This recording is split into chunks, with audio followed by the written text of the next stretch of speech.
Welcome my life MRSS official live. आज गोटे video करुच्ची तो आज कौन वीडियो रही ना आमर चिकेन पकोड़ा हम घरे आम बनाऊ तो चलो देखा चिकेन पकोड़ा केमी प्रकार सब बना कौन कौन सब तो स्टार्ट कर लुण आ पड़ी गोड़ा हो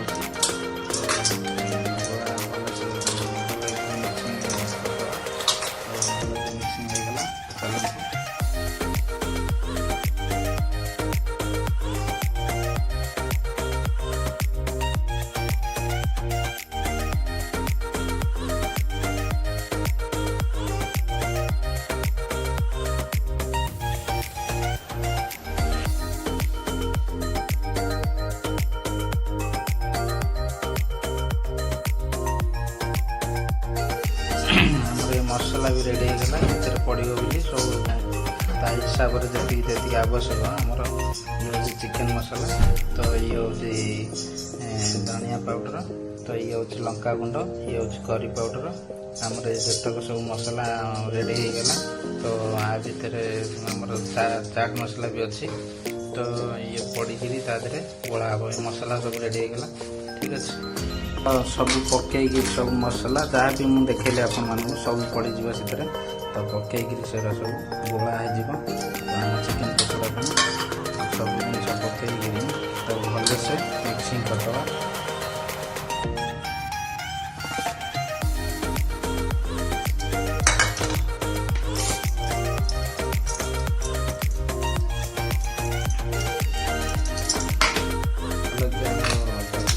पड़गला जहाँ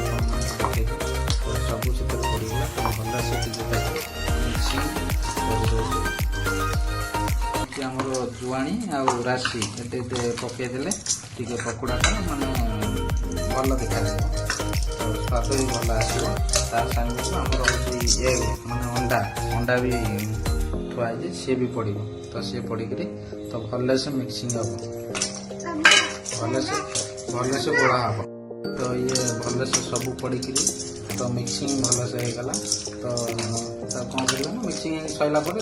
मिनट 5 मिनट 10 मिनट छाड़ीदे ठीक है 5-10 मिनट सारापर आमर तेल पड़ो कड़े आरम्भ हो तो 5-10 मिनट छाड़ीदे चल गैस नगेदे तो आमर तेल भी पकई जी आवश्यक तेल से हिसाब से तेल पकई कड़े तो तातिलानी चेक करदे तेल भी गरम हो तो पकईवा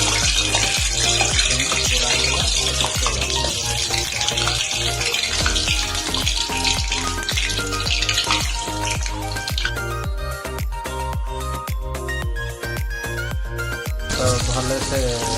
गलानी तो काढ़ीदवा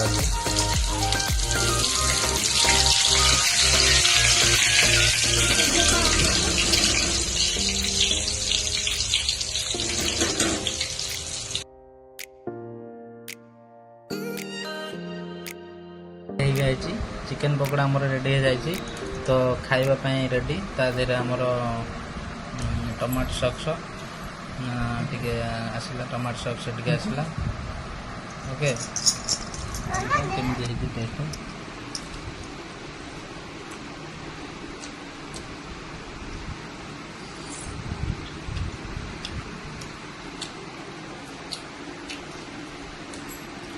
बढ़िया है तो यहाँ प्रथम थर पर घरे आम बनई चिकेन पकोड़ा बढ़िया है मस्त है ठीक अच्छे ओके।